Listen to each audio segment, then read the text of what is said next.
Assalomu alaykum bizani kuzatib turgan barchaga.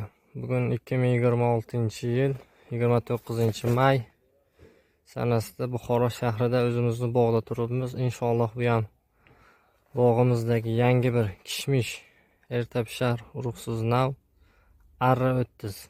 Bu navimizni Javelin ham deyishadi. Bu navimiz ertaki nav hisoblanadi. O'sishlari, hosildorligi juda yuqori, juda tez. O'sishlari shunchaki bomba. O'tgan yili 11-iyun sanasida mana shu qizil lenta qo'yilgan joyidan payvand qilingan, ko'kka ko'k qilib mana shu holatda o'sib chiqib kaltak surgan. Bu yilgi holat ham juda ajoyib.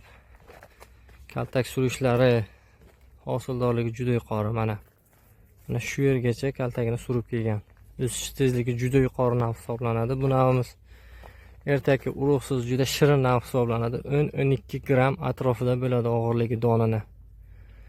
Bu mayiz sohasida men o'ylaymanki, erta pisharligi tomonlama yuqori darajalardagi mayizli yetishtirish imkoniyatini beradi. Inshaalloh bu ham yurtimizdagi, bog'imizdagi yangi bir uzum navi. Xudo xolasa buni nishona hosillarini pishgandan keyin yana bir ko'rsatamiz. Bu navimiz Amerika kishmish navi hisoblanadi. Hammalari sog' bo'linglar, salomat bo'linglar. Inshaalloh kuzatishni davom etinglar. Bundan ham yangi uzum navlarimiz inshaalloh bor. Sekin-sekin hammasini video qilib ko'rsatishni davom etamiz. Sog' bo'linglar.